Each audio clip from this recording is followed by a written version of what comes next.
They called my son a monster because he had fire marks on his arms. The school kept quiet, the teachers brushed it off. But I didn't. I knocked on the door of that boy's father. I didn't go to settle scores. I went to find out the truth. And that day, I got the biggest shock of my life. My son Liam is 8 years old. Since he started at his new school, he's been teased about the burn marks on his arms. At first it was small glances, whispers. But soon it turned into verbal bullying. And his school, despite all my complaints, did nothing.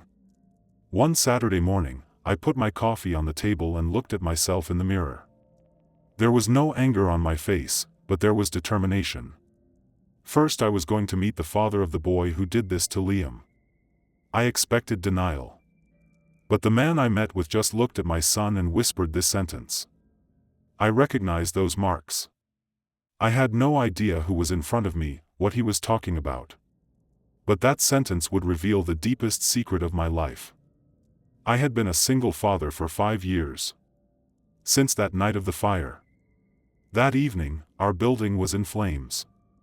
I lost my wife Elena. And my 3-year-old son Liam had 30% of his body burned. His physical wounds healed over time, but the scars on his soul were still fresh. In fact, perhaps the deepest wound was in me. Liam is now 8 years old. Small but smart, fragile but resilient. Every night before bed, he does the same thing.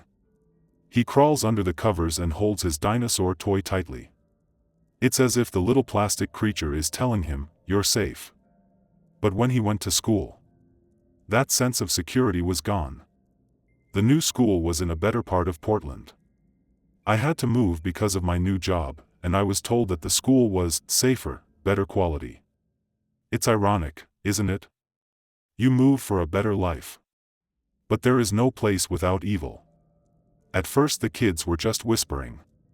"Burnt boy," they called him. Some would stand up to him in the lunchroom. But the real trouble started with a boy named Jake Daniels. Jake made Liam his target. And soon the whole school had that awful nickname. The Beast. One evening while doing homework, Liam asked, "Dad, am I a monster?" I swallowed. My heart squeezed. "What did you say?" Jake says, "I'm a monster. That's why my mom died. Because monsters don't have normal families." That sentence was like a dagger in my throat. My hand shook, but I kept my voice calm. "Liam, look into my eyes. You are not a monster. You're a hero. Those scars show how strong you are. You came out of that fire, son. You survived." But I knew. My words couldn't erase his nightmares. That night, when Liam went to sleep, I sat in the kitchen until dawn. And I made a decision. This story would end with justice, not fear. I didn't sleep that night. I kept hearing Liam's voice echoing in my head, "Am I a monster?" There's nothing heavier than that for a father. I drove to the address I found in the school directory. The street where Jake's family lived was in an older, tired part of Portland. The houses looked alike, faded paint, leaning fences, rusty toys in the yards. But one house caught my attention, a motorcycle in the garage, half covered. Unkempt grass in front of the door. The mailbox said Daniels. My hand was on the doorbell, but I couldn't press it. I stopped for a moment. What if it gets bigger? What if I leave Liam in an even worse situation? But then I saw his crying face. In that moment, more anger than fear came over me. I knocked on the door. There was silence for a while. Then the door slowly opened and a man appeared in front of me. He was in his mid-40s. He was tall, with prematurely gray hair and deep lines of fatigue on his face. I saw him extend his hand. He had burn marks on his wrists and arms. "Yes," he said, his voice soft but cautious. "I'm Ryan Cooper," I said. "My son Liam is in the same class as your son Jake." The look on his face changed in an instant. It was as if he took it all in at that moment. He took a deep breath, then calmly said, "I understand. Please come in." I stepped inside. The house was simple but immaculate. The furniture was old but neat, as if a father had tried to keep it as tidy as possible. A few old family photos hung on the wall. But there was no mother in any of them. Just father and son. "Would you like a coffee?" he said. "No," I said, keeping my voice cold. "I'll keep it short. It's about my son." The man cocked his head. "Yes, I know some of Jake's behavior," he said. "But I didn't expect this much." "Behavior?" I said, my voice rising. "Your son is psychologically destroying my child. He called him a monster. And he attributes it to the death of his mother. What kind of behavior do you think this is?" The man's face suddenly paled. His pupils flickered. What did you say?" he asked in a low voice. "Your son calls Liam a monster because of the burn marks on his arms," I said. "I lost Elena, my wife, in that fire. Liam was 3.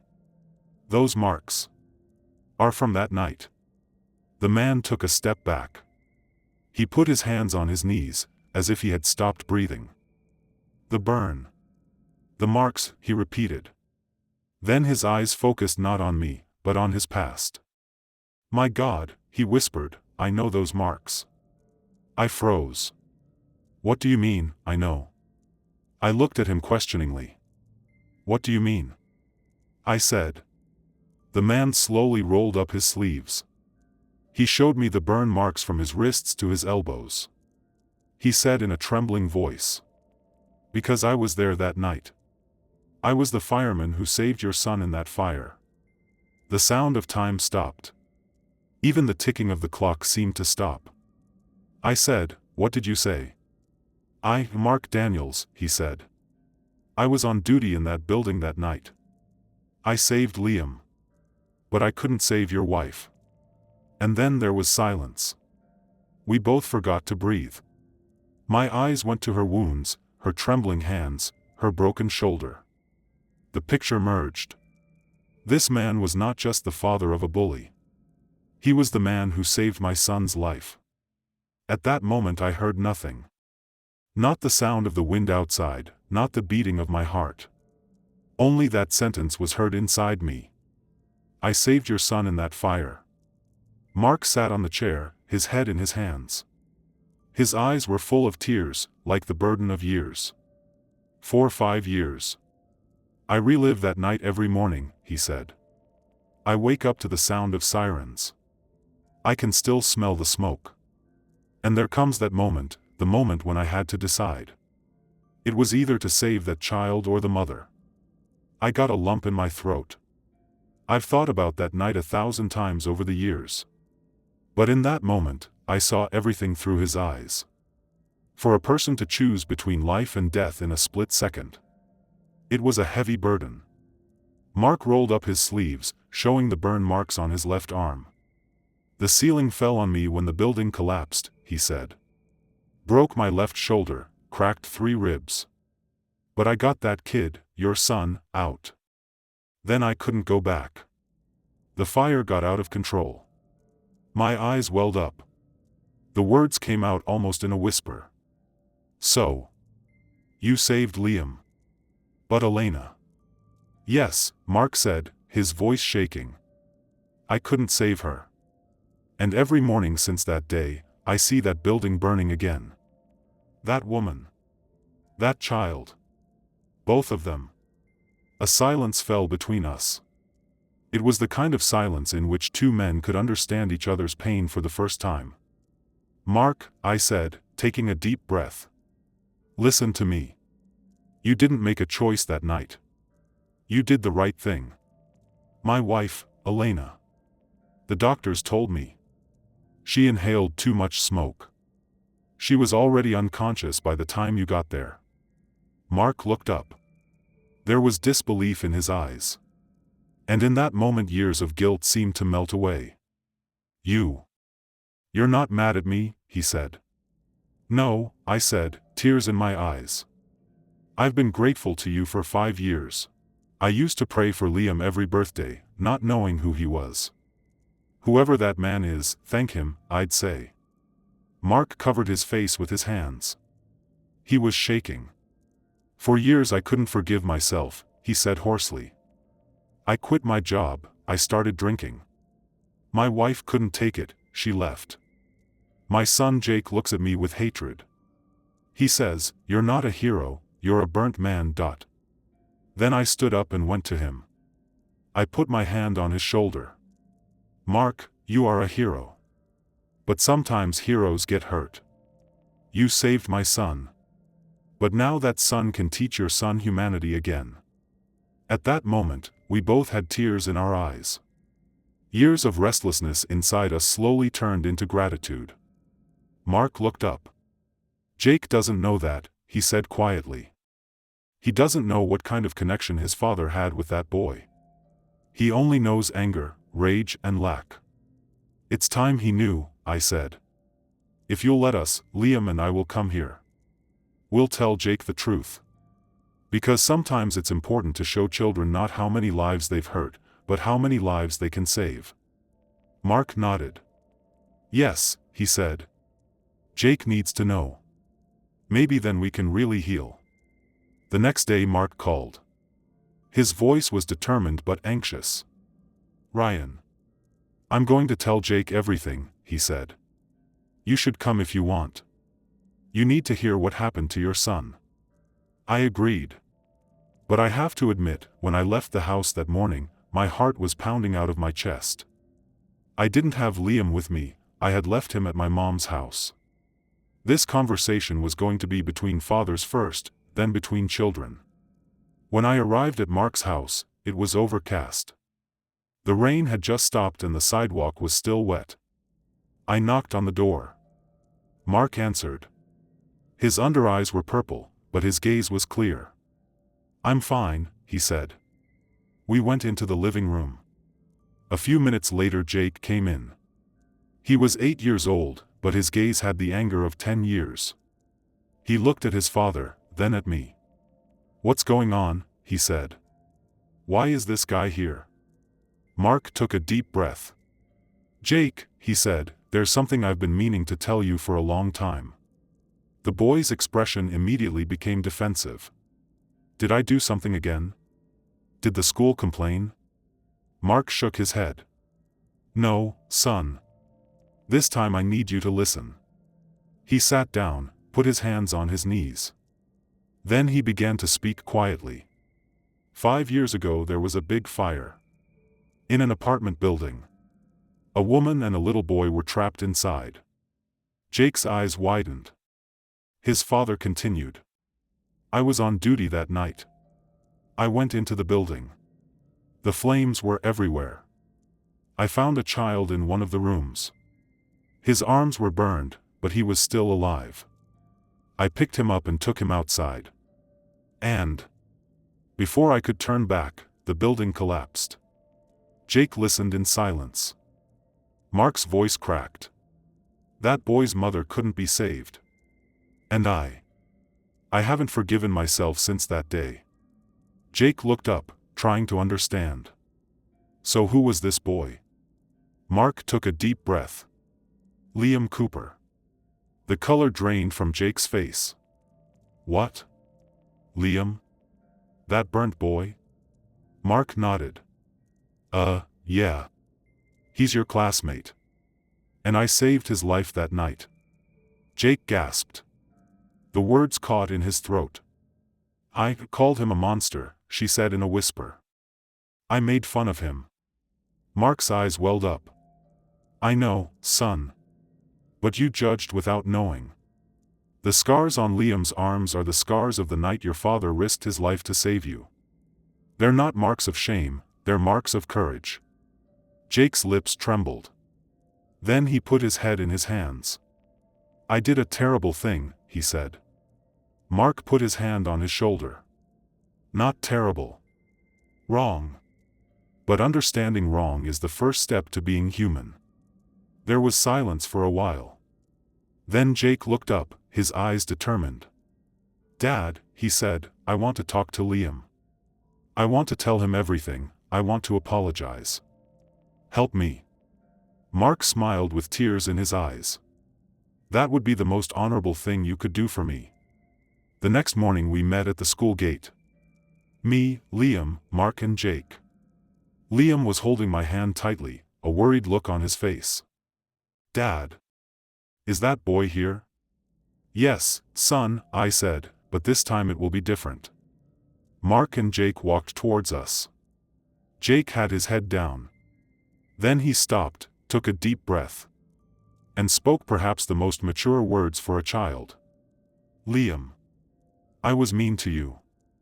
I called you a monster. But you're not a monster. You're the boy my father saved. And my father says those marks were your courage." No one spoke around. Liam's eyes filled with tears, but he didn't cry. He just asked in a small voice, "Really?" Jake nodded. "Yeah. And if you let me, I want to be your best friend." In that moment, in that tiny schoolyard, the two boys looked at each other. And the weight of years suddenly lifted. Liam held out his hand. Jake shook it. Two boys, two destinies born from a fire. They were no longer enemies, but friends. When we left school that day, it was almost like spring. It was as if even the sky had cleared a little. Liam was quiet in the car, but there was a peace on his face that I hadn't seen in a long time. He murmured as he looked out the window, "Dad. That boy, Jake. He was different now." "Different how?" I asked.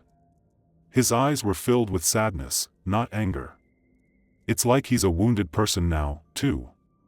I realized then that children can heal faster than we can, as long as an adult tells them the truth honestly. After that week, things slowly started to change. Jake no longer threw shoulders at Liam at school, but sat in the same row with him. One day his teacher Mrs. Alvarez called, her voice excited. "Mr. Cooper, today Liam and Jake presented together." The class gave them a standing ovation. I cried in the car. Big, silent tears. Because for 5 years those burned scars had only been a reminder of pain. Now those scars were a symbol of friendship. One evening Mark called me. This time he didn't sound tired, but hopeful. "Ryan," he said, "today I went to an AA meeting for the first time in 5 years." I said, "Are you serious?" "Yes." Jake said to me, "What you're doing is not brave, it's heroic." To hear my son say that. God, I haven't been this proud in a long time. We were silent for a moment. Then we started laughing at the same time. Two tired men. Two fathers who survived a fire. It wasn't just their children they saved, it was each other. 2 months later I invited Mark and Jake to dinner. Liam excitedly decorated his whole room with Legos that day. At the table there was laughter, stories, children's laughter. Mark was quiet at times, but the peace on his face said it all. After dinner we went out on the porch. It was cool, the evening Portland breeze was blowing gently. "You know, Ryan," Mark said, "I saw that apartment building every night for 5 years. The flames, the screams, my indecision. But what I see now is different. Now I feel like I'm on that stage, running outside with a child in my arms. And someone is smiling at me. It's like Elena is saying, 'Thank you,' to me." My throat tightened. "Maybe it really is," I said. "Maybe we all learned the same thing from that fire. Some losses don't burn us, they shape us." From that moment on, life seemed to slowly fall into place. Mark didn't go back to the fire department, but began working as a fire safety educator in schools across the city. He taught hundreds of kids every week. Courage is not being afraid. Courage is being able to take a step in spite of your fear. Jake became a model student at school. He was no longer known for bullying, but for protecting the different. He and Liam started a small club at school. Trails of Courage. They took in newcomers, shy, outcast children. One day Liam came to me with a little piece of paper. "Dad, this is the motto of our club." It said, "All our scars make us strong." Sometimes a fire not only burns down a house, but also builds the invisible bridges that connect people. A year had passed. But some years teach you like 10 years. Liam was no longer 8 but 9 years old. But he had a heart much more mature than his years. At the school's Courage Week event, his teacher called him to the stage. The topic was clear. What is true courage? The hall was silent. Parents, teachers, students. Everyone was waiting. Liam walked to the microphone. The burn marks on his arms were no longer something to be ashamed of. He wore his short-sleeved shirt with pride. He took a deep breath. Then he spoke so simply, so powerfully, that every word was heartfelt. Some people show courage with a sword. Others just by standing up. When I was little, I survived a fire.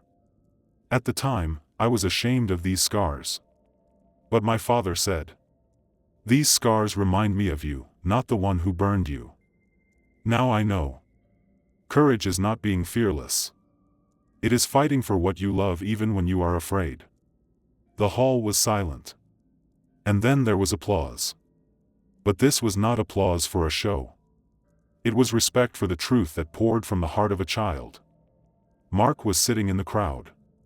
There was a slight smile on his face, a quiet pride in his eyes. He was a man broken a year ago. Now reborn. Next to him sat Jake, head held high, eyes full. He was clapping too. But not just for Liam. But for his father and himself. Because they had both been burned. One by flames, the other by guilt. But now they had both risen from the ashes. After the event, we met in the garden. "Ryan," he said, "today I finally understood. That night I thought I saved someone. But that boy saved me." "Maybe you saved us all that night, Mark," I said. "Liam, Jake, even me. Because sometimes a person becomes a hero when they believe in someone else." Mark took a deep breath. "For me, these scars are no longer pain," he said. "They mean something. Every morning when I look in the mirror, I say, you are still here, still fighting. When we returned home that evening, Liam came to me with a small notebook. "Dad, my teacher gave me homework," he said. "We had to write about a hero."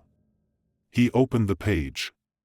The first line read, "My hero was not a fireman, but a father. Even as he burned with his own fears, he chose to save someone else." A big name underneath. Mark Daniels. I read it, I cried silently. This was not just a thank you. This was a story of forgiveness and understanding and second chances. A year later, Mark had become the lead instructor for the city's fire safety program. Jake and Liam volunteered together. Every year they organized the Traces of Courage event. And that little slogan was now on a big banner. "All our scars make us strong." That night, as we sat on the porch, Liam hugged me. "Dad," he said, "do you think my scars will ever go away?" "Maybe not, son," I said. "But the pain will. And only your strength will remain." Liam smiled and put his head on my shoulder. "I'm glad they don't," he said in a whisper. "Because they are my signature. Sometimes life burns us. But we decide who we become from our ashes." And that night, a father, a son, a friend, and a savior, under the same starry sky, finally found peace. Some stories end not with tears, but with healing. And sometimes the deepest wounds are the places that make people human. Thank you for staying with me through my story. If these words touched you, if they stirred something in you or made you reflect on your own journey, I ask only 3 small things. Like the video so others can find it. Leave a comment, share your story, or simply tell me what struck you the hardest. Subscribe because more stories are coming, and you won't want to miss what's ahead.